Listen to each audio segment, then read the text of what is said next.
and pose for the camera.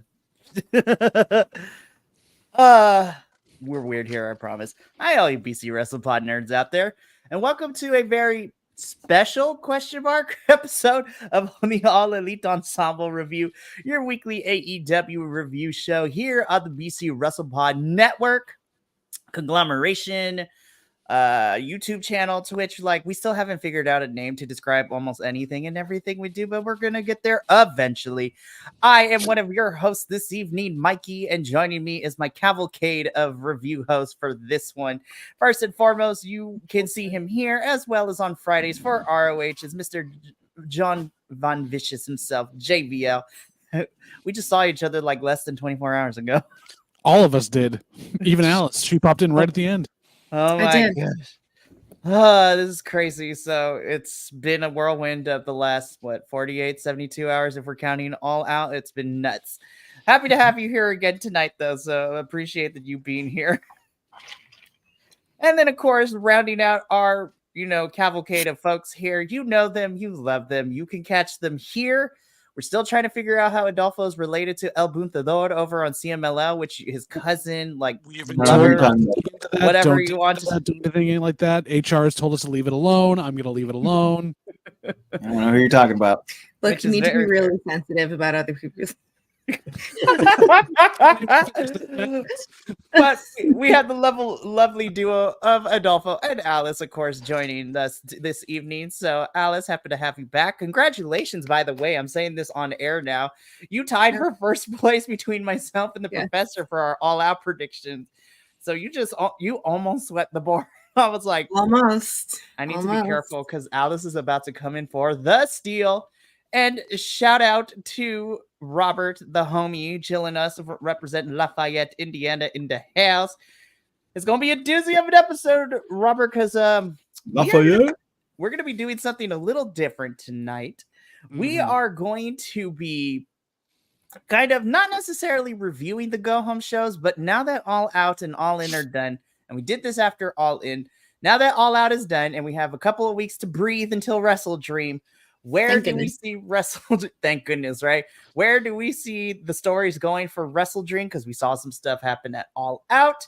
We also got some stuff announced for Dynamite, which is very interesting, which we can also talk about. But this evening, I'm going to tag in Adolfo, who has decided to spearhead our conversation tonight.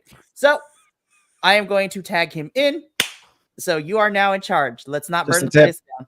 Just the tip. There we go. There we go. Right. So I am not starting the show without congratulating the Outrunners for their first AEW Collision win. Yeah. Not only that, they are one of the top merch sellers in AEW right now. Yeah. So just telling you, it's a big week for the Outrunners. Go big. So, much like the show that we did after All In, we're going to be taking a look at some of the stories, how they ended, how they're tying, and then we're going to do some theory crafting and talk about what we might see in the future on the different shows. So this time around, what I did, I came up with 5 questions or statements, what have you.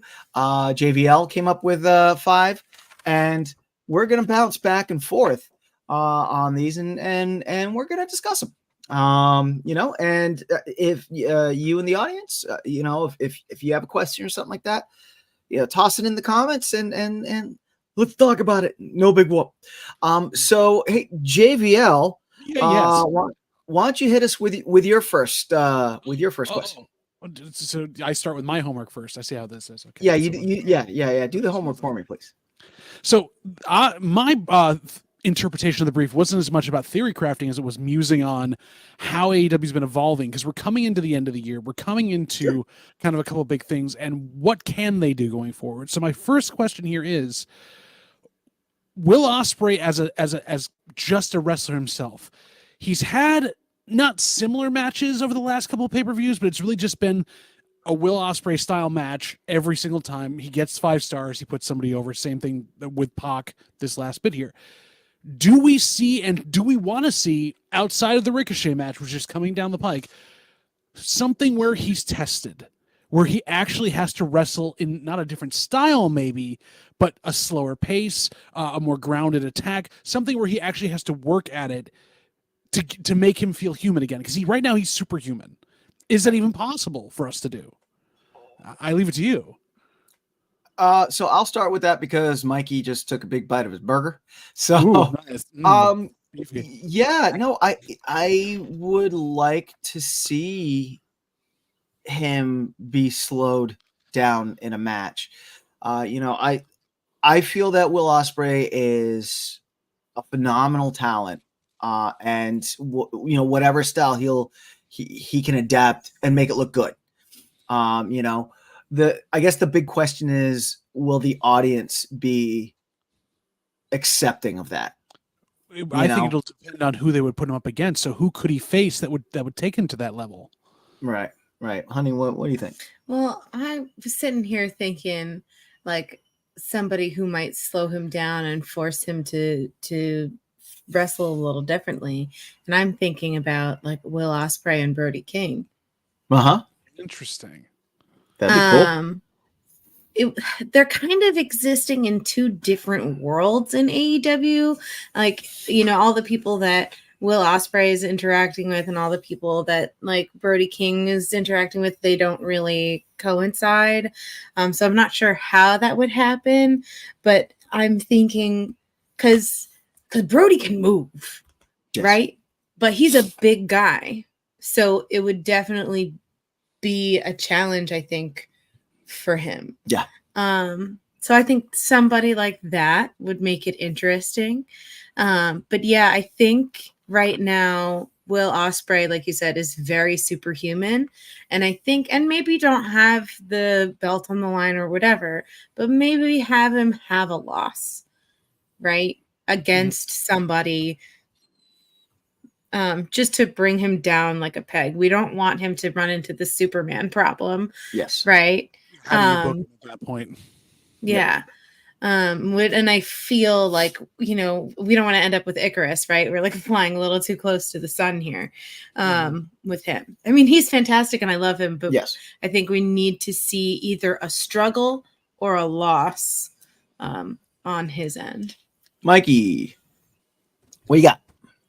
So I agree because if we and maybe not necessarily. Well, I mean, Will has had a loss. It's only one at this point, but maybe have a couple more because Will lost to Swerve at Forbidden Door this year because he could not capture the title because that title was on the line and Swerve beat him. So, and everyone was worried that Will was going to win because then we would run into, as Alice stated, like the Superman problem where Will is just unbeatable. But a loss to Swerve, I think, definitely helped. But I would love to see him have meaningful losses if that was. And then in terms of somebody to slow him down, Brody King's an interesting choice, but I'm also looking at all of Will's opponents so far that he's faced on these pay-per-views within his short stint in AEW. And if we're going to count from when he officially became official on the roster, where he was on the shows and everything, he has battled Takeshita at Revolution, I believe. He went against Danielson at Dynasty. He went up against Swerve. He's gone up against MJF. He's gone up against Pac. And then even before he was signed to the company, he's faced Orange Cassidy and Kenny Omega in AEW. Last year's Forbidden Door was him versus Kenny. And probably the craziest match that we've ever seen. So I think Will's ceiling is not limited, but now that he's kind of defended his title, he's went through MJF, he's done with Pac, or at least we think he might be done with Pac. Who knows what happened with that? I'm interested to see who we get next for Will to face because I think the next person should be that person who gives him a little bit of a problem. Now, as far as who that might be, I love me some Brody King. I would say Daniel Garcia, but I think we're going to prime Daniel to be involved in this Danielson for BCC storyline that's going on. Hopefully he signs the contract very soon. Darby is in the middle of this too because Mox is coming after Darby. So it's very interesting to figure out. Obviously, the end goal is going to be Ricochet versus Ospreay, but I don't think we need to get there anytime soon because we need to pad that out, not only for Will, but we also need to pad that out for Ricochet. So if we're going to put someone up against Will, I mean, a Brody King would be fun, but more importantly, I love Brody King. Don't get me wrong when I say this, but if we're going to pick a House of Black member, if I want to see like a crazy match, Brody's fantastic, but I would love to see a Will versus Buddy Matthews match. Like that would slap. So to throw my 2 cents in the ring for the House of Black, I'd pick the other member here, and here's why. Like, if we're going full like fantasy booking, Malachi comes to like claim Ospreay, whatever he needs to do, and brings House of Black with him, and having his back there. Who comes out to help him? But Mr. Ricochet, who fought Malachi in the Fed, knows him well and can have his back because Kyle's not there. Which then breeds the dissension. They wipe out the House of Black, and that leads to their match at that point because obviously, or something else goes wrong where something else happens. But you have Rick not facing Ospreay, but involved with him and having amazing matches that will slow him down because Malachi can take his legs out, and all of a sudden he's done. So I think all 3 House of Black members have a chance to be a good kind of next step for Ospreay. Definitely. All right, Dolpho. Your turn. All right. My turn. So we did touch on this a little bit in our All Out review, but I feel like this is a popular topic right now, and I do have other questions on this one question. So, but follow me for a moment. A year and a half ago, we had the BCC with Dark Danielson, where he was, I forgot what his exact catch theme was, but he was telling people, basically saying that no one was worthy enough to wrestle against the BCC or wrestle in AEW, right? And he had his disciples, Wheeler, Claudio, and John Mox. John Mox being, dare I say, the second in command of this harder-edged BCC. Over time, Danielson kind of like finds like an inner peace, if you will, as he embraces the American Dragon character a bit more. And we see the BCC kind of like split up and do their thing. Yes, Wheeler Yuta was out for a while because of concussion, and then came back in. But even then, still, it was still, BCC was kind of like nebulous. In this time, and one of the things we used to joke about was when BCC was that harder edge BCC, we would joke about how every match Mox would get in, he'd start bleeding, and then that stopped in the Starbucks line on the way to the arena. Right, exactly. And then he stopped bleeding in matches, and we were like, wow, Moxley isn't bleeding in matches anymore, So fast forward to Rampage Collision, where Bryan Danielson, Claudio Castagnoli, Wheeler Yuta, and Pac are facing off against the EVPs, Okada, and Jack Perry. All right. At this time, there was still no real sign of some of the treachery that was to come.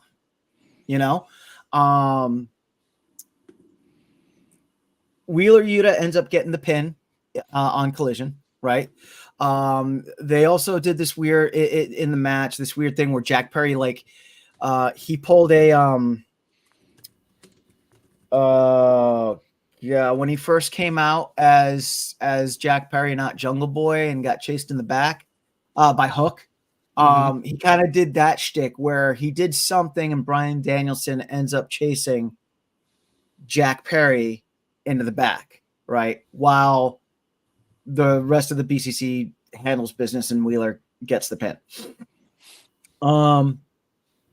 Oh, and I forgot to say to backtrack a little bit. In this time when the BCC is all separated up, Mox wins the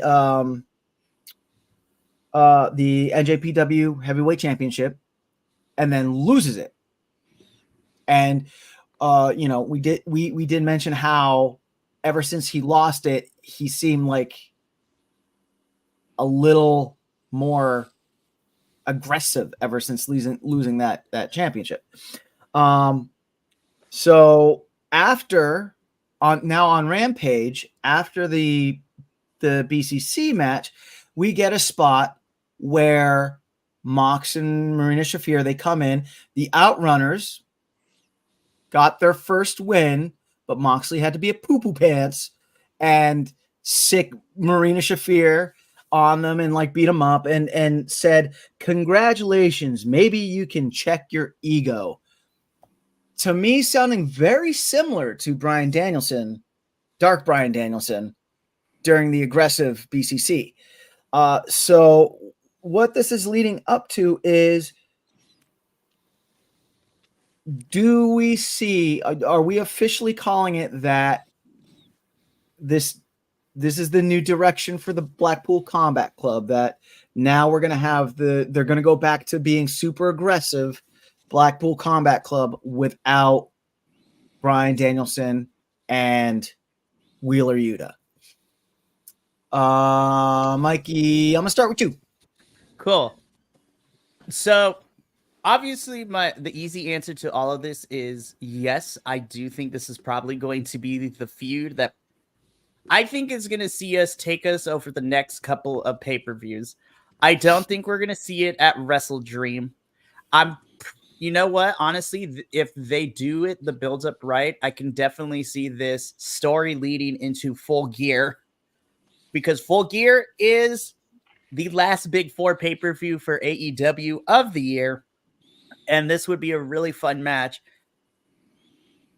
Now, the thing is that because this is going to be like a faction on factions warfare story, Danielson is going to need to find some new members in order to, have the even numbers to go up against Mox, Claudio, Marina, and Pac. So if I put my Booker hat on here, who I think should be, we talked a little bit about this before. I think that right now it's Danielson and probably Wheeler. Wheeler is definitely going to be on the side of Mr. Bryan Danielson Bryan, of all the things. Like, he looked like a child of divorce when he had to watch them beat Moxley all out. So that's the easy one. Now, in order to even it out, we have to have one more male wrestler and one more female. We talked a bit about this before the camera started rolling, and I think Daniel Garcia would perfectly fit into this story. He has history with Danielson and BCC, because remember, Garcia turned down being a part of BCC like a couple months to a year ago when the BCC was a thing, and he turned them down, that he didn't want to be part of the group. And this was when Garcia was like, he finally defected from the Chris Jericho black hole void, was trying to figure out where he was going next. Black hole void. Sorry. So Garcia makes perfect sense.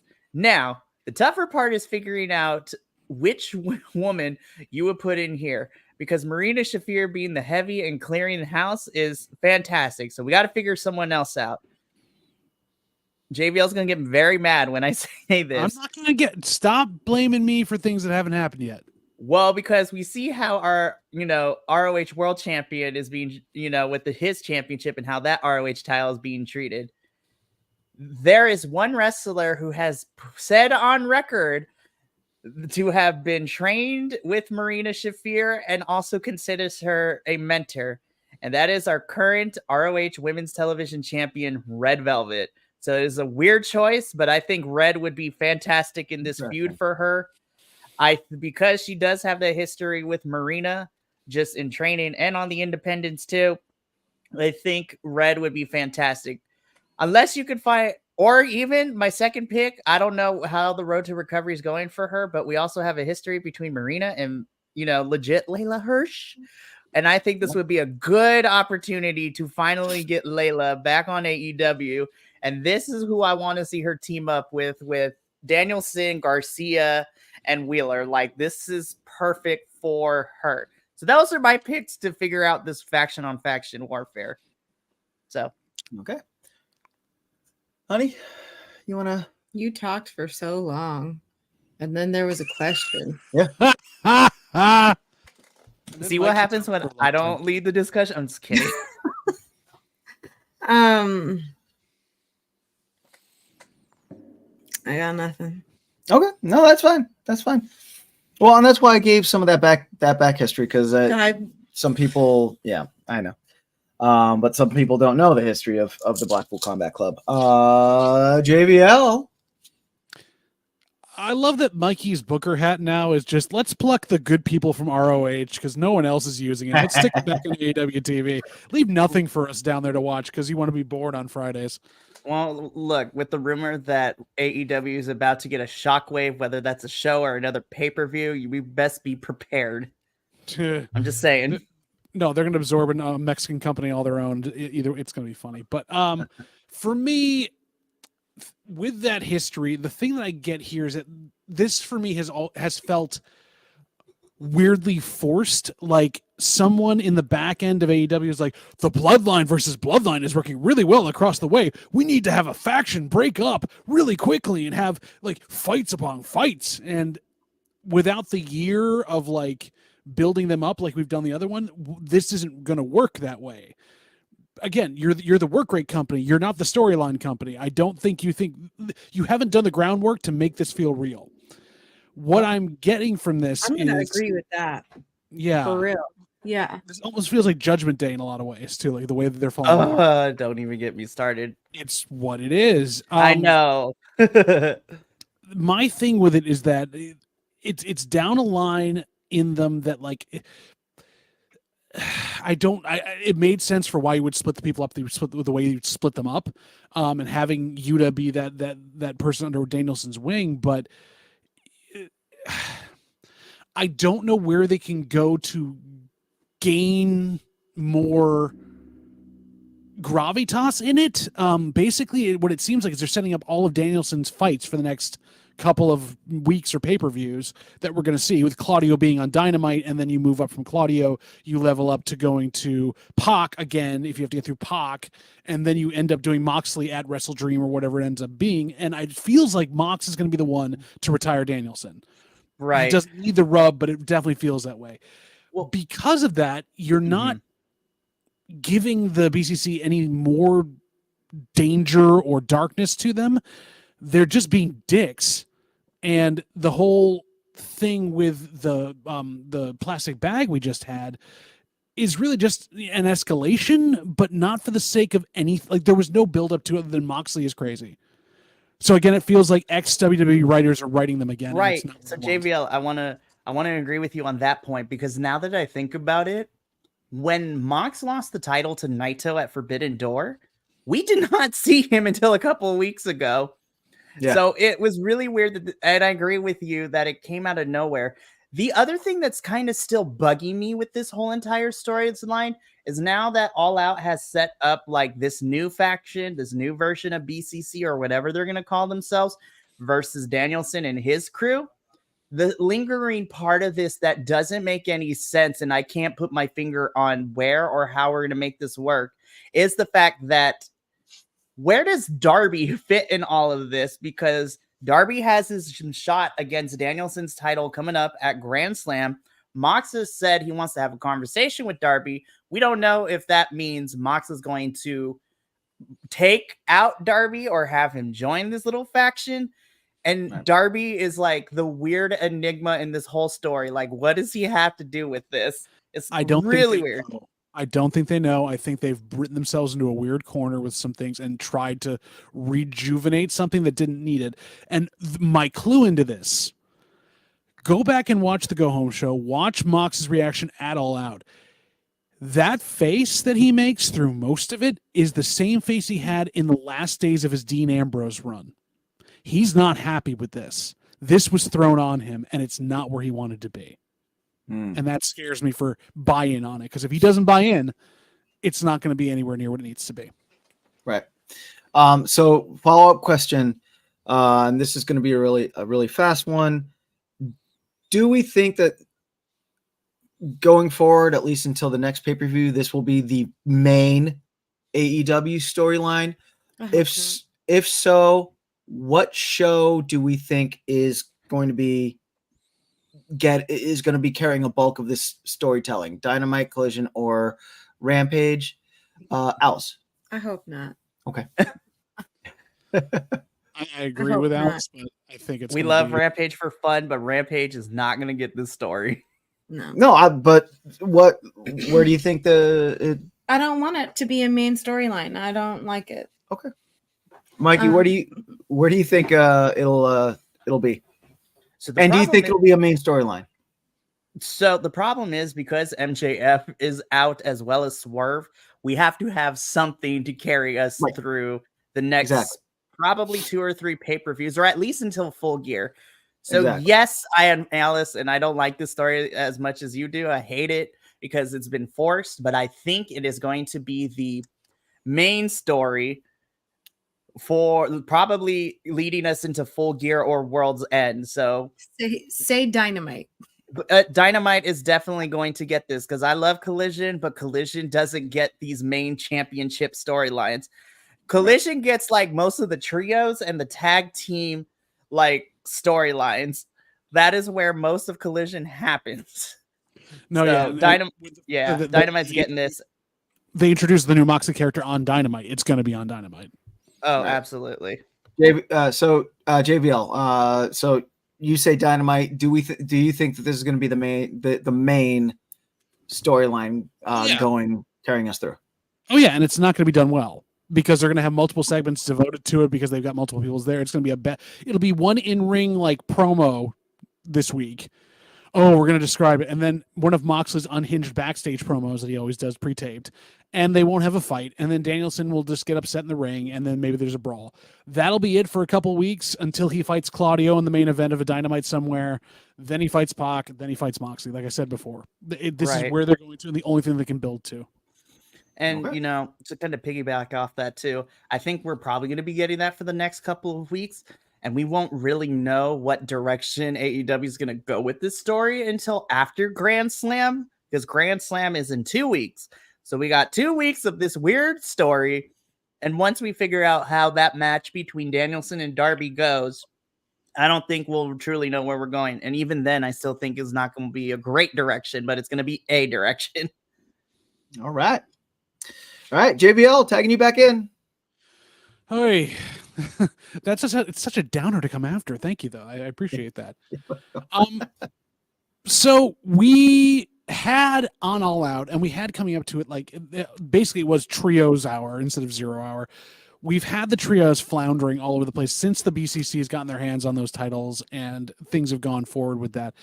Do we see a renewed interest in continuing to try to push that on occasion for the next couple of weeks, getting into Wrestle Dream? Or do we see this kind of drop for a while to let the BCC, schmaz go on, and maybe the same 3 trios keep fighting each other on Collision for the next 3 weeks? And sidebar, is that what we want, or do we want something different? Alice, I'll come to you first. The trios. Sorry. Yeah. I was on another planet.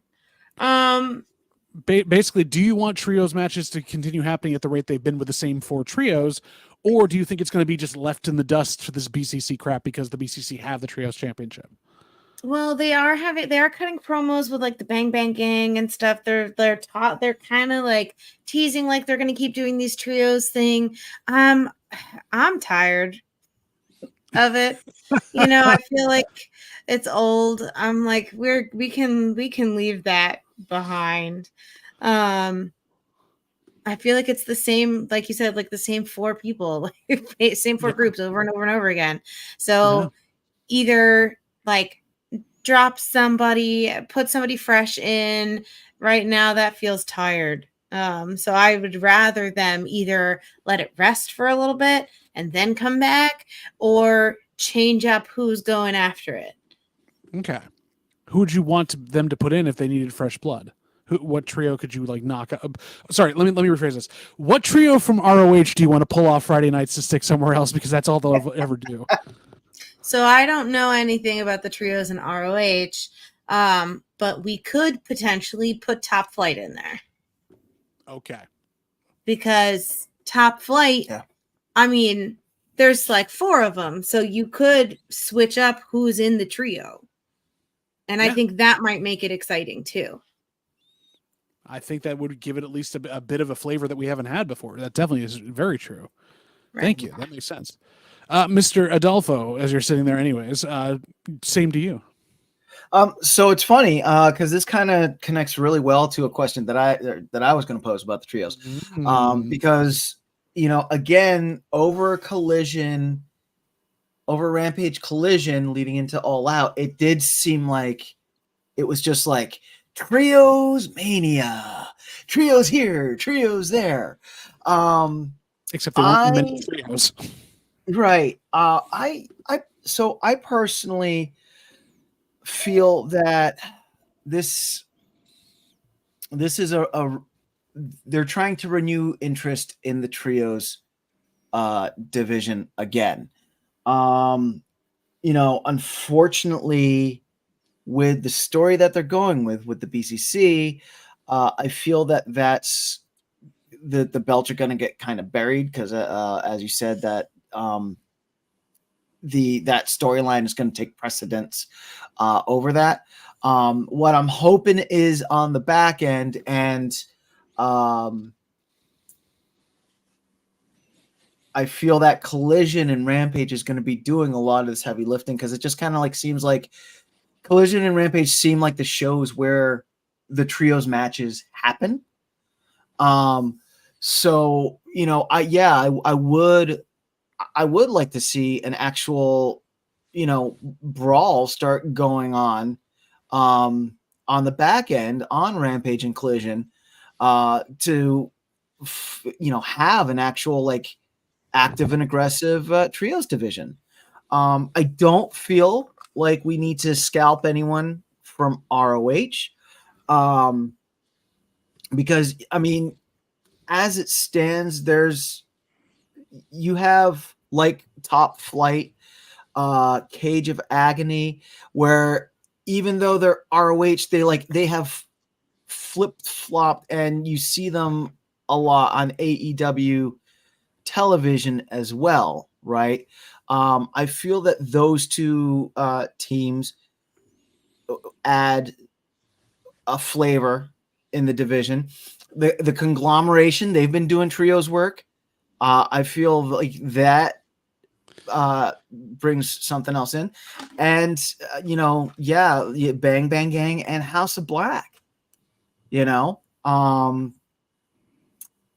they're still floating around. I mean, I know House of Black is kind of like they're breaking up a little bit, not breaking up, but you know, they're doing more like singles matches and tag team matches and whatnot.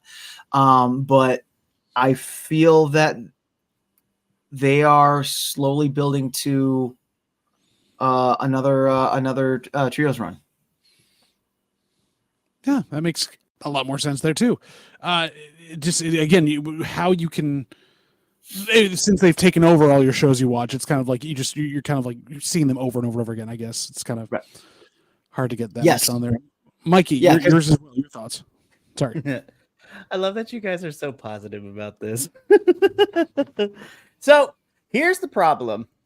Do I want to see better for the trios division? Absolutely, because I think the concept of trios matches are fantastic, and there's a lot of potential to be fun. The problem is that AEW has fumbled the bag, as the kids say, within the last like 5 to 6 months of these trios championships. So when these things were introduced, we got the best of 7 series between Death Triangle and the Elite. So that was fantastic. It was a little bit much at times, but I thought it was a fantastic idea. But then when we fast forward to the Acclaim having the trios championships is where things kind of went off the rails, because the Acclaimed and the trios championships were only defended on 0 Hour. And then for some odd reason, we had a winner take all match, between the Acclaimed and the Bang Bang Gang, who are your ROH 6-man tag team champions, in which the Bang Bang Gang won. They held all those titles. Then they kind of unified them, but then they didn't. And then they went back and forth with it. And then we get to the most egregious part where because Jay White got hurt and Juice Robinson came back, for some odd reason, Juice could not take the place of Jay White. So the Bang Bang Gang got stripped of those titles only to have to fight for said titles. They got stripped of against the Patriarchy, in which the Patriarchy won. The Patriarchy barely held on to those things for a month before losing them to Pac, Claudio, and Wheeler at Wembley like 3 weeks ago. And now you have written where 2/3 of your trios champions are now heel in this new Mox faction, and Wheeler is the only face. So here's what I think is going to happen, and this sucks. Either they are going to do away with the trios championships, which sucks because then that leaves a bunch of factions without anything to do, or they are going to pull what I have seen on numerous occasions with tag titles, and I hate these. When a tag team breaks up, they strip those titles, and then we have a new champion through a tournament. That's probably what's going to happen, and I hate it. AEW has not done trios very well at all since the Acclaim have grabbed those titles. It has not have been relevant and good since the Best of 7 series between the Elite and Death Triangle, because nobody cares about the trios, and that's sad. So that's where I think we're going. Either we are going to get rid of them, or you're going to have poor Wheeler try to defend it in a very handicap match, or we're just going to strip them and have a tournament. But AEW has not cared about these trios championships or this division, so therefore, if they do not care, I do not care, which is sad, because then it leaves a lot of trios out with nothing to do except tag team action. Don't even get me started about the ROH 6-man, because we're not even doing anything with those. Nope. So the trios division is dead, you guys. These championships mean nothing because AEW has made them nothing. I'm okay with that. All right. That was my question. Tag back into Adolfo. Okay. Boop. All right. Let's switch over to the women's division. Love it. Queen Aminata was on Collision and she had a squash match. And then come on All Out. Her kayfabe friend, good friend, Sky Blue comes out and gets beat up by Mariah May. So my first question, and then we have Queen Aminata challenging Mariah May. Should this be this Queen Aminata Mariah May match? Should this be for the women's championship, or does it tell a better story to have it just like a, dare I say, grudge match, to save the face of Queen Aminata's threat? And I do have other parts about bouncing off this, but Mikey, I'll start with you because you seemed really excited.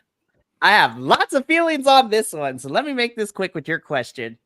It's not even for the title tomorrow. This is an eliminator match, so Queen is fighting for the right to get a match with Mariah May. Okay. And I'm 99% sure she ain't gonna win this one, which sucks because I think in a crazy twist, Queen should win. Obviously not clean, have some DQ happen where Queen wins, and then Serena she can comes out.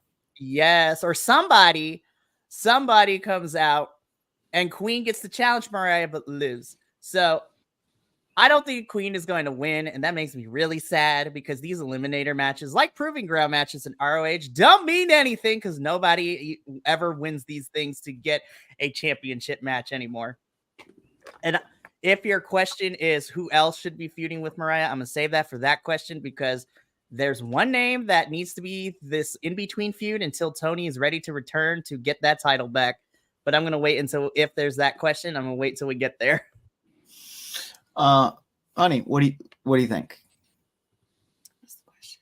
So the first question is, should this should Queen versus Mariah May be built as a championship defense for Mariah May, or for the fight tomorrow? Right. No, I don't think the fight tomorrow should be for a champion defense, but I think seeing Queen Aminata versus Mariah May and building a feud between them for the championship would be really interesting.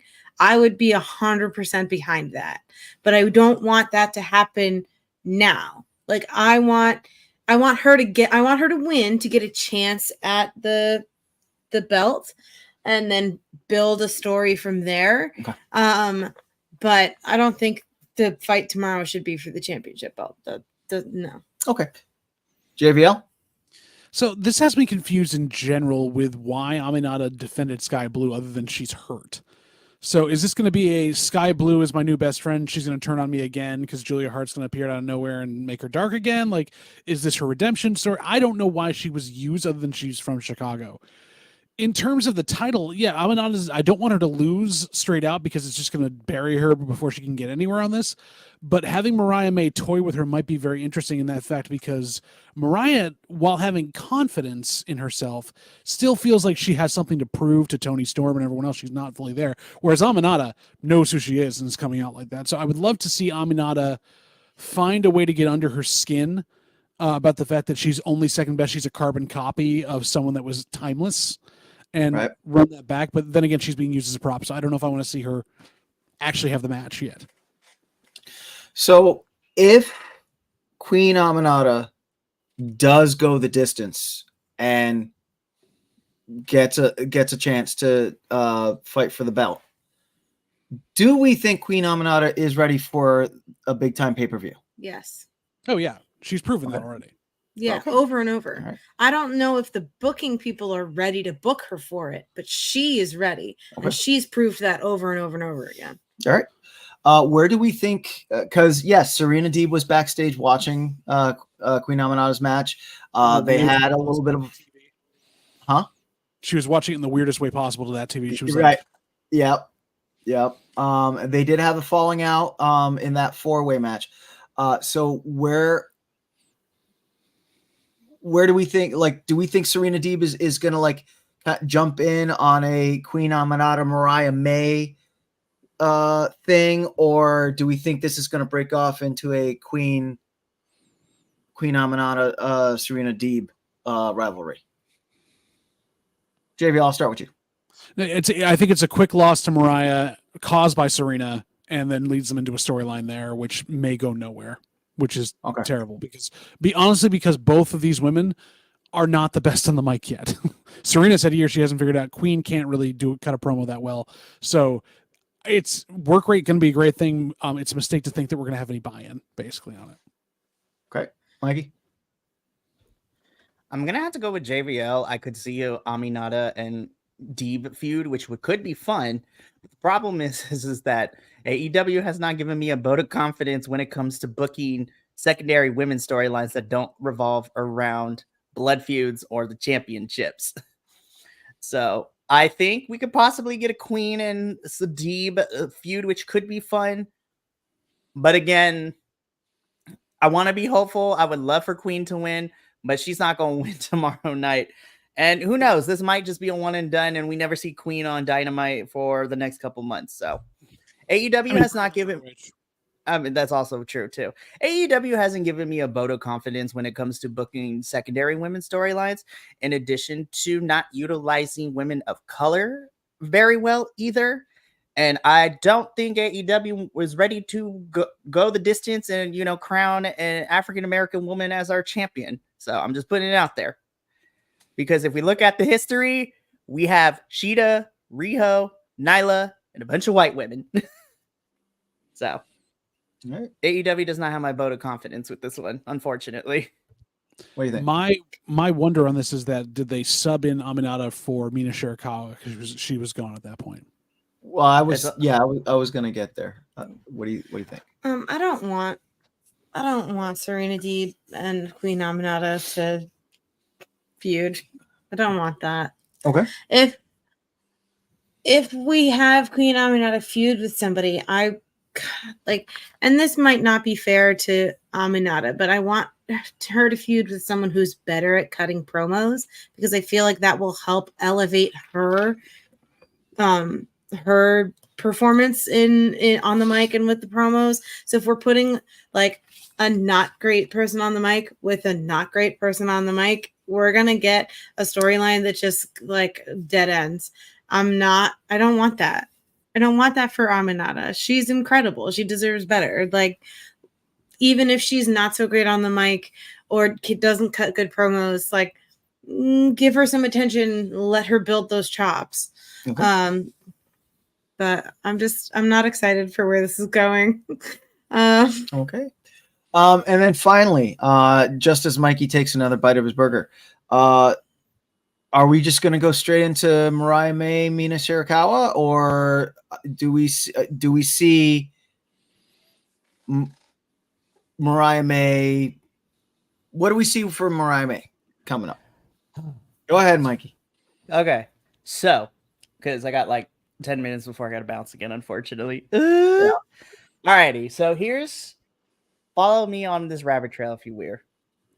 Until Tony is ready to come back and get that rematch with Mariah, we have to find a believable story for Mariah to have as a first major feud, because for the last year and a half, she went from being in Tony's shadow to like All About Eve, slowly taking over Tony's spotlight and then stealing the spotlight from her at Wembley when she beat her. Again, I've been touting this for the last month and a half. If you want Mariah to fully go and transcend into the next like chapter of her heel character, she already destroyed the relationship with her mentor and Tony. She destroyed the relationship with her mother when she slapped her at Wembley during the match. The last facet of what makes a decent human being in the psychology of character work and just psychology in general with, Maslow's hierarchy of needs is we need to tear away any, human decency connection. So family is gone. Mentorship is gone. The last thing that Mariah has left as a thread that ties her from being a totally selfish starlet is the friend aspect. And what better way for Mariah to enter the next chapter than have her feud with her best friend in the world, Mina Shirakawa, and then Mina trying to tether her back to the good side. And then you just have Mina and Mariah go at it, and Mariah just brutally destroys Mina at the very end and tethering that relationship because Mariah chooses herself over anyone else. And so she ends up becoming, as we said at the beginning, she becomes the Icarus, and eventually she will fly too close to the sun, in which Tony is preying on that downfall to come and try to sweep that title back. Now, as far as where I think this should happen, again, AEW has not given me confidence with, secondary women's storylines, but because this is a title, it could work. But we also seen some feuds for the championship that had just been bleh. So I think if you're going to not want to stretch this out forever, I think you built this up. You have somebody as a interim at Wrestle Dream if you have Mariah defend it. But again, Mina versus Mariah should happen at Full Gear.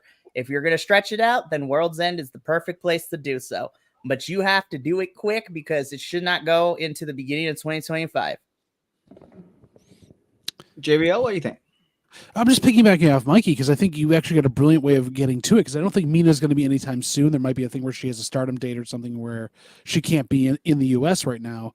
But if you can get other people in stardom that have worked with Mina in her faction, anything else, and Mariah starts taking them out one by one, calling out Mina, going, I am destroying these folks. You left me alone. You don't get to leave until I tell you to. And like build her up as that like petty heel that she can be, then yes, this would be a great storyline to build to. And I think they've got the relationship with Stardom enough to get there before Wrestle Dream. However, as Mikey said, women's booking on any of the AEW shows is spotty at best. And I don't know if I trust them to be smart enough to do anything with her at this point, because Tony kind of was the engine that drove that storyline. Mariah was along for the ride, and I don't think she can carry it yet. Okay. What do you think? I agree. I feel like this is kind of heavy for Mariah to carry by herself. I don't know about the things that are happening behind the screen, but I think it would be really cool to see Amina, like Mikey said, to have that last support peg taken away, right? So have Mariah destroy Mina, and then she really is alone on Villain Island, right? And then just kind of is decimating things until she can't, or she like or maybe she gets like a friend and then stabs them in the back, and then that's ultimately the pinnacle of her downfall. I think that would be an interesting story too. Like maybe she doesn't feud with Mina and Mina goes to her side and they work together, and then Mina's like, JK, you're a terrible person, bye, I'm out. And that's what starts Mariah's downfall. Mm-hmm. All right, cool. All right, JBL. All right. If I look at my notes here, sorry, thank you. As I work on Fridays to talk about Thursday night shows, and Mikey also, before you leave, is on this as well. Who do we see as the next big person that is plucked from ROH, whether to win or lose, and is going to be featured heavily in a storyline leading up to WrestleDream? Because someone's going to have to be to make things move along. Mikey, I know you need to go first, so go first. Big Shotty Lee Johnson. No, I'm just kidding. I'm just kidding. I'm just kidding. No, look, we need Lee to figure out what he needs to do, and it's kind of getting a little old. That's a good question. It's kind of hard because ROH keeps plucking folks to be cannon fodder on AEW that no one has been consistently to be strong in any division. I mean, I can't even think of one. I'm picking this person because I am mad with how he has been treated so far. It's never going to happen, but I want justice for this person. And there is a potential for this man. You know what? I'm going to pick one man and one woman because we're about equal rights and equal fights on this show, right? So I'm going to pick a man and a woman. So I want justice for this man. So I think there's a potential to be a big star, but AEW is not going to do it. But I would love to see a redemption of, Mr. Josh Woods. There is so much untapped potential in Josh. He has a great technical style.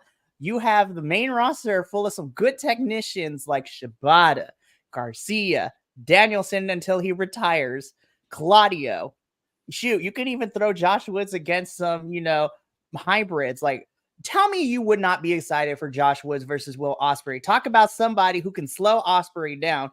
Josh Woods would also be a good pick to slow Ospreay's high-flying maneuvering around too. I want to see the redemption of Josh Woods. It's never going to happen because he's stuck with the Premier Athletes and stuck with Smart Mark as his mouthpiece, which is stupid. Now, as far as women goes, I think we got a lot of incredible talent. I don't think we're going to see it. I would love to see Layla Hirsch. I would love to see a Diamante. Like, the women's division in ROH is fantastic, but I'm going to pick the obvious answer because once she loses that title and it is given to Billy Starks, I think the next person to move on up to be, an injection into the women's division, there's no other person for me to pick but Athena. I think Athena is going to be the next person to get up to AEW. I mean, she's been holding it down in ROH for the last 2 years. She is the back of the whole entire ROH company and the women's division. But it seems that we're building up between her and Billy Starks, where Billy takes that title from her, passes the torch for Billy to hold it down in ROH. And then it makes sense for Athena to come in and to inject herself into the women's division, which scares me because I'm scared for any woman from ROH to get to AEW because, again, AEW's booking of women does not bode confidence in me. But those are my two picks. For the man, I want to see Josh Woods be the next big star in AEW, and then for the women, Athena.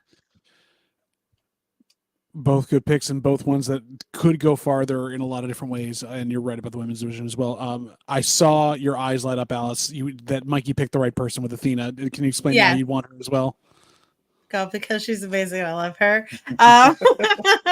No, yeah, I want Athena to come up to AEW. I think she would really shine. Like, I really like the work that she does. I feel like she would really shine in AEW. I mean, I don't, again, like with Mikey, I don't have like strong optimistic opinions on how they book and write women's shows and things like that and storylines. But like, I think with the work that Athena's been doing on ROH, I think we could really bring her to AEW, and we could even perhaps revisit Hikaru Shida and Athena and have a feud with them on AEW.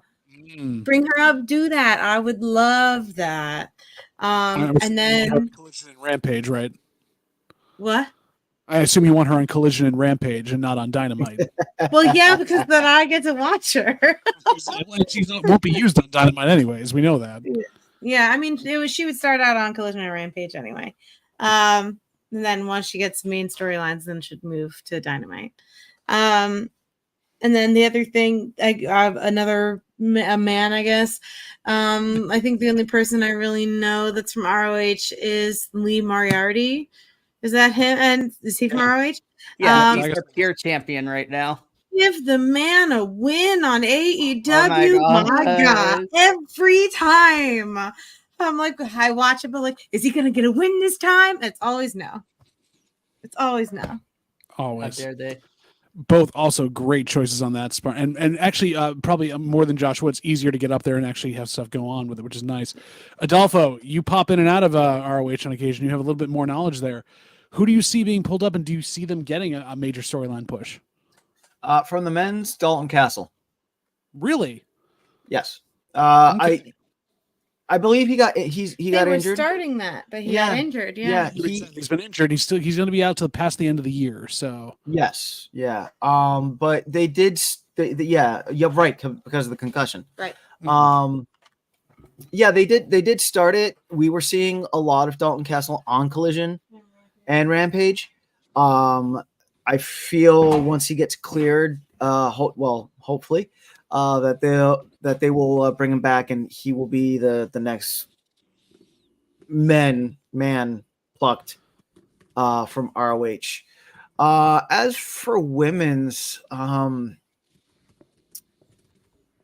gee willikers. golly gee willikers, Batman. Golly gee willikers, Batman. Yeah, I mean the better choice would be Athena.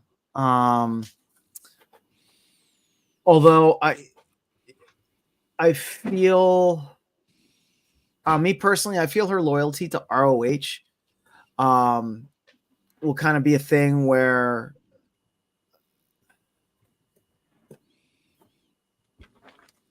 Athena. We'll leave it at that. We'll leave it at that. That makes sense. All right, Adolfo, we're tagging you back in. Okay. So, Hey, Adolfo, before you start, this is where I do have to bounce for the evening because I have another meeting I have to get to. My work is never done. So we're going to do a quick little transition so we can make this look professional as possible. But Adolfo, JVL, thank you for kind of being the co-leads for this. I cannot wait to watch the rest of this later to see what other questions you have. But we'll be back with this quick transition, and you can see me tomorrow on the CMLL review because it's about to get spicy up in here. Alrighty, so now to the transition. Yeah. Here we go.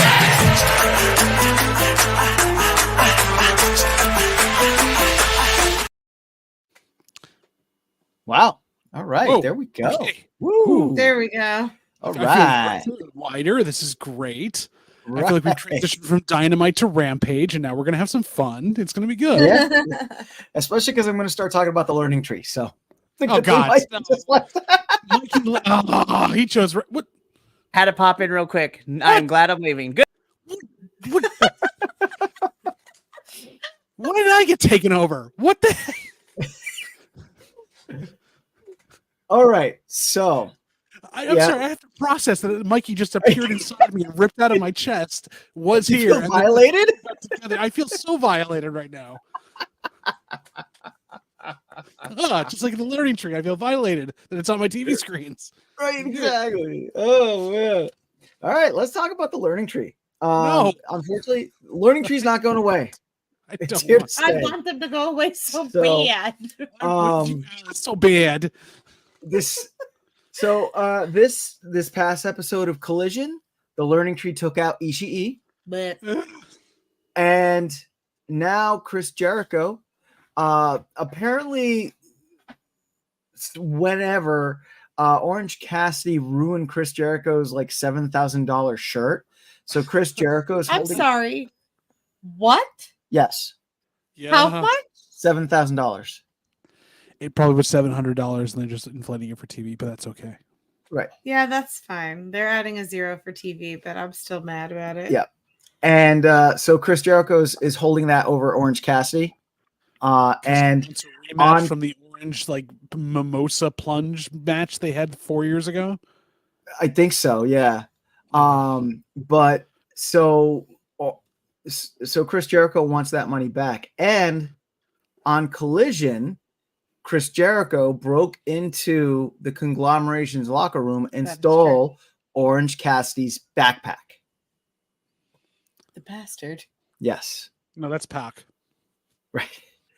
Who? So, going off of this, do we think now that the conglomeration is kind of done with Undisputed Kingdom, looks like, do we think now is the time for conglomeration v learning tree? What do you think about that there, JBL?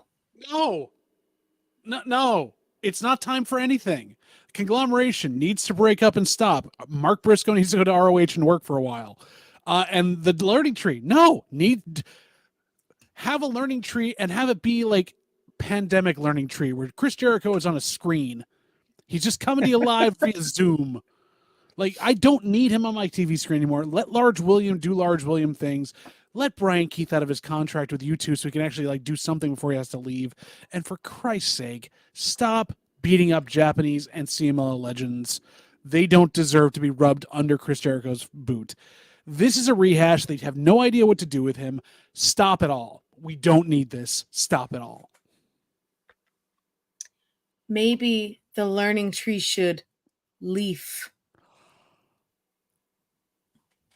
Is it the autumn of the learning tree? The leaves will leave and fall off and therefore go their own way and become mulch in someone else's wonderful storyline? That'd be nice. Yeah. I will say we did get a match for Orange Cassidy versus Brian Keith on Saturday, or on Collision. It wasn't even on Saturday; it was on Friday. And it was a really good match. Brian Keith, Orange Cassidy, really good match. Because Brian Keith is an amazing wrestler and he gets overshadowed by Chris Jericho all the time. Right. But unfortunately, like it looks like that is the next. It's lazy. It's extremely lazy. Conglomeration. It's so lazy. And the conglomeration makes no sense. It doesn't. But here we are. I don't want to be here. Can I not be I here? don't want to be here. Yeah, I don't want to be here. Can I just So- not? I mean, let me ask it this way. Don't make me. Do we see the next feud for the conglomeration in the learning tree, or do we see the next feud with the conglomeration with the Don Callis family, or is there another faction that we can see the conglomeration wrestling with? See, this is the problem with the conglomeration. You've got Kyle O'Reilly in there, so therefore you're never truly done with the Undisputed Kingdom. The whole point of putting them together was to get to a point where O'Reilly would betray all of them and go over with his buddies. That hasn't happened, and so they haven't built up any other people for this makeshift, faction to go against. It makes no sense that it's there. It's not even like part of like Ishii coming over was that he and Cassidy are in chaos together in NJPW. They're in a faction already. People know them. It's also the reason there's tension between Okada and Orange Cassidy because they also were stablemates in chaos for a while. So this grouping of people makes no sense, and you can't write to them because there's no strings pulling them to anybody else. And what you had them building for, you let it go. And also what I think is happening to the conglomeration is that they keep adding people, and it's such a large faction that it's become unwieldy, and they're really not sure what to do with it or where to go. There's no clear direction. It feels like just before NWO tried to split, when they had way too many people, they were just adding people in, thinking it was a cool thing now, and it still wasn't, and it just doesn't make any sense. And who do you have them fight? You don't. Do they go up against Team Nonstop Assholes with, Jeff Jarrett and all them? For no good reason again?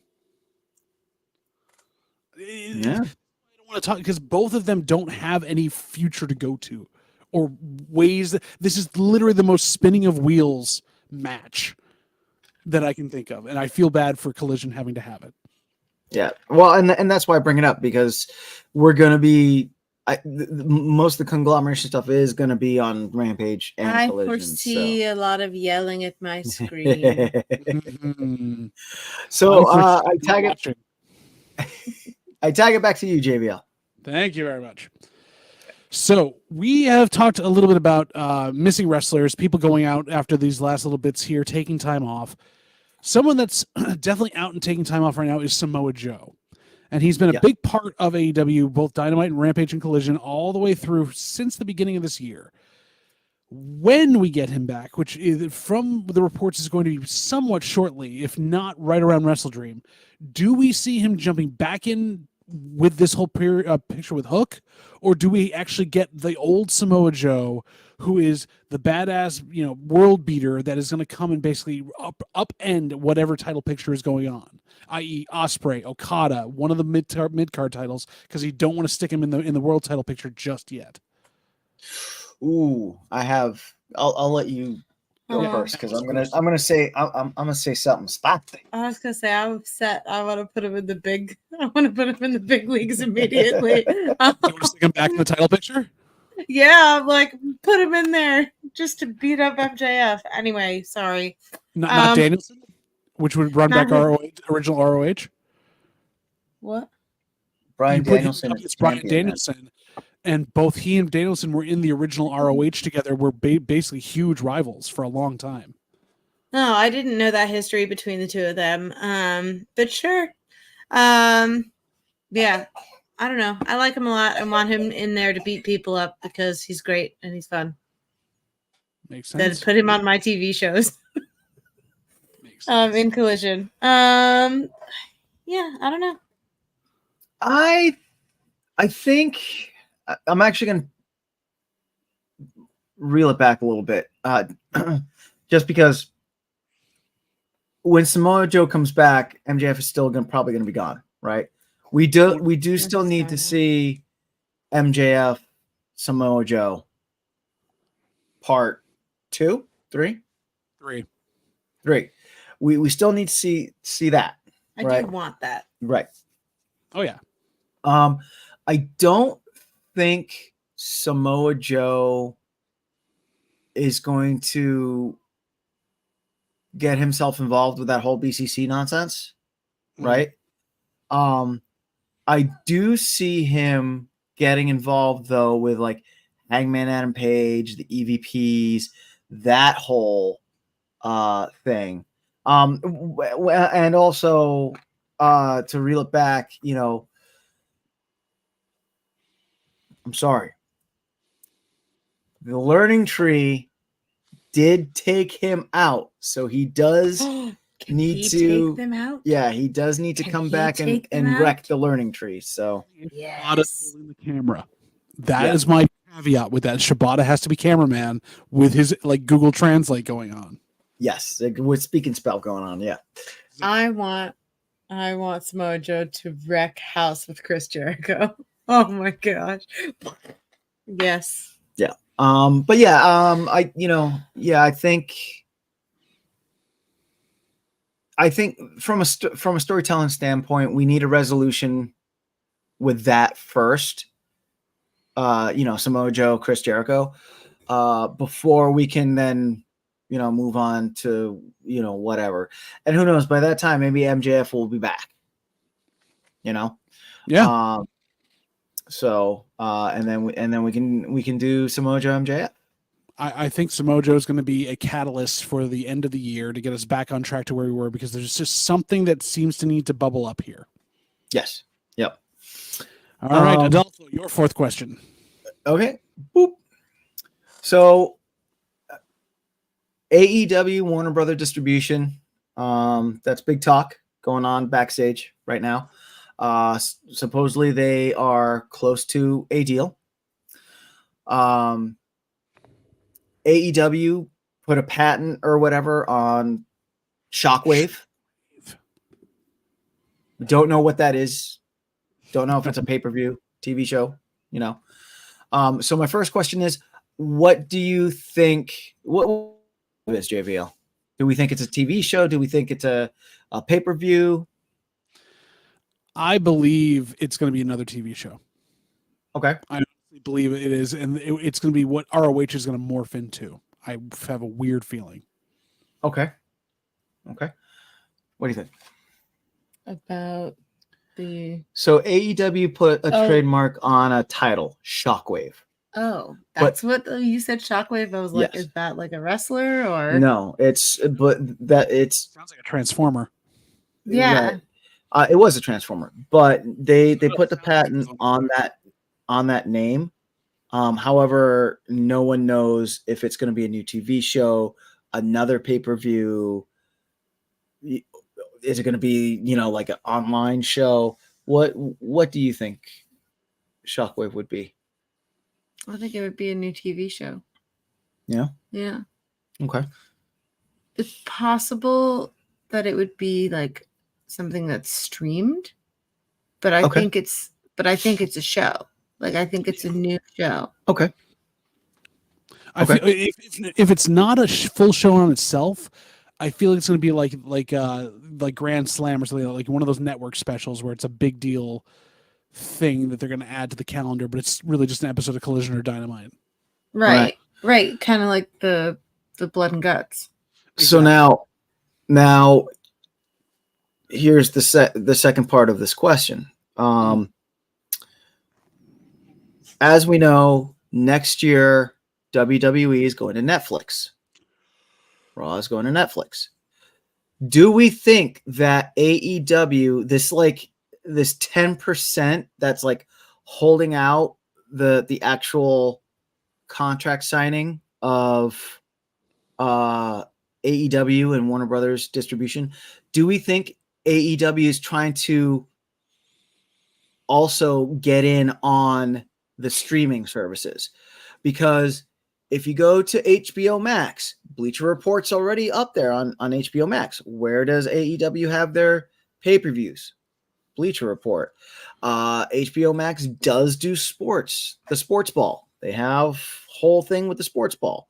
Also, I've seen that Fox might be interested and signing them to do something on the Tubi. Tubi network. Oh, Tubi, yeah. Yeah. So do we think maybe this Shockwave is going to be? Well, let's deal with. Do we think that AEW is also trying to work out some sort of streaming something? Yeah, that's 100% what they're trying to do there. I think that the real sticking point for them might not actually be a show or a streaming thing on there, but who has rights to their tape library? Because this is the first time that anything from back past Dynamites, Collisions, Rampages will be available to watch, kind of like WWE Network is on Peacock right now. And so who then owns the rights to that? Because it's never been hosted on DVD or owned by the company. It's just been a digital thing that was ephemeral. So what do you do with that? I think that's the major sticking point. I think Shockwave ending up being their answer to what used to be AW Dark, AW Elevation, but it's on Max, maybe. But I think if they're going to put all the time into announce that they're doing this, it's got to be something bigger. What do you think? AEW streaming. I think they are gonna stream. I mean, I feel like they kind of have to.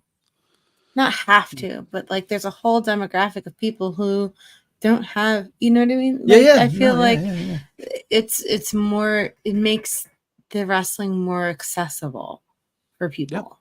And I think that's the move. Like that's the move. Yeah. Well, and Yeah. also with WWE going to Netflix, that kind of like, I don't think everything has to be a tit for tat. I'm doing what the other company's doing. I feel like everybody's like, well, they have to do that. I'm like, they don't have to. no, that's fair. They don't have to. That's fair. Well, to be fair to it, though, the whole process where originally these talks about streaming, AEW was already having them with Warner and WB because they'd been part of the network and the umbrella.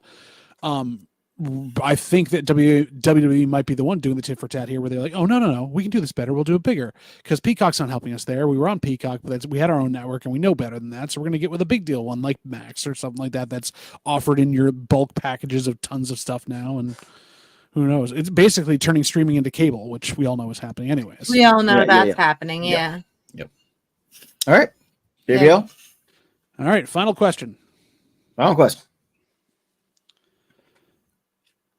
It's going to be a silly one. When do we think finally we're going to stop being edged and we're going to get release on Killosaurus finally breaking away from the patriarchy and Oh my maybe God. with Jungle Jack?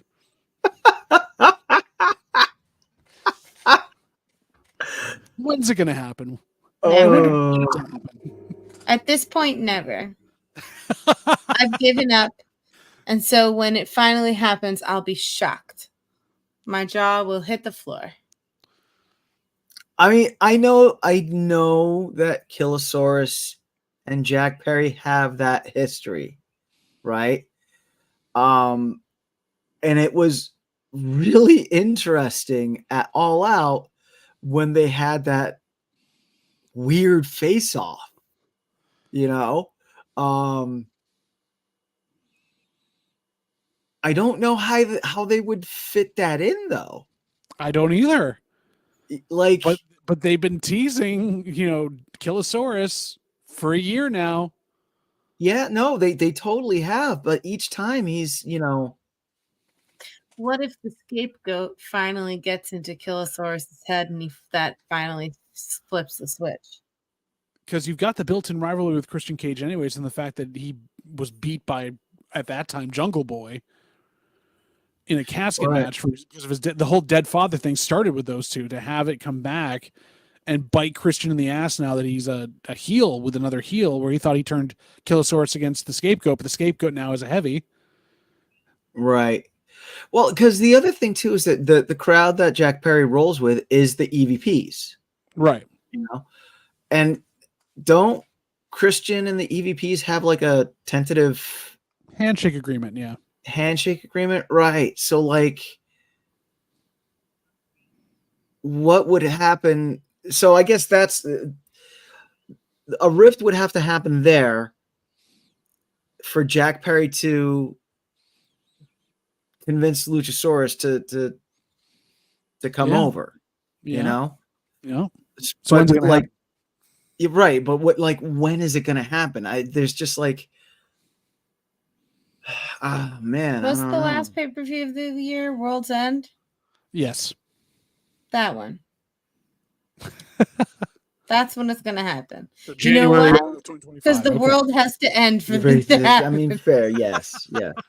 I love that answer. That is all I needed on that one. I'm just getting chafing from being edged so hard on this, and I'm really done with it. So that's my last question, kind of coming out of this stuff because of that face-off at All Out. Adolfo, what do you got left? My last question is the Friday Night Fashion Fight. Yeah. Should AEW patent the Friday Night Fashion Fight and actually like make it into a match? Like your, four-way death thing, this, that, or, how like these wrestling companies, they'll patent match styles. Like, do we actually patent the Friday Night Fashion Fight into an actual match style? Yes, and then we also do it on Saturdays. Right. but still call it the Friday Night Fashion Fight. Yeah. Of course, just like everything else. And I think on top of that, you add a few more stakes to it where, yes, you can win by pinfall, submission, or judge's decision. Oh, that would be Yeah. cool. Most points wins. And be cool. there was that promo released by the MXM stating that they actually won because the judges were attacked by the House of Black. So add rules like disqualifications, those sorts of things, like by attacking judges or whatever. I think that would make for a really I interesting think match. so too. I think so too. And I think that it would add a good point of levity. A good comedy stipulation. In your shows and even in pay-per-views, you know what I mean? Yeah. So they don't always have to be like just like heavy, violent shows, you know what I mean? Yeah. Yep, and that's it. I'm done. That's all we've got then. We Good. kind of went over this. Thank you all for being here. Thank you, Adolfo, for kind of leading the charge on making us do that. Hold on, I'll do the same thing. There we go. Do it. As we do with these pay-per-views, and as Mikey said, we try our best coming out of them because we do the week before to give ourselves room to kind of muse, look at what's coming down the pike, maybe try to predict things as we're going along. That's kind of what we did here. But in general, I like having the discussions with you guys about this because it allows us to kind of connect with AEW in a way that we don't with a lot of the wrestling factions now because we're invested now. Yeah. So if you like this, if you out there in BC WrestlePod, whether it's your first or many times, you like this kind of format and we want to see more of it, let us know in the comments. Drop us some messages here. Tell Mikey to come back and actually do his job. You know, all those great things. And as well as the womp womp. But also watch Collision, watch Rampage. Dynamite's okay. And, you know, get along and watch our reviews of them to kind of get our perspective because we want to share with you because that's the way we interact best with our wrestling is to share it with you. And that's why we enjoy that. But any last words from HR before we get going? That's you. Be nice to each other. It's solid right there. Finish your story. And remember, you are always, always Biconic here. And my catchphrase, we'll see you in the next video. That's right. Do you have the outro? You don't have the outro, do you? I don't have controls. I'm not logged in. I can't do tech crap. That's okay. I got you. None of those say outro. Say outro. Wait, we got this. Well, thanks for watching. It's right there. Oh, there we go. Okay. All right. Bye, everybody. Bye.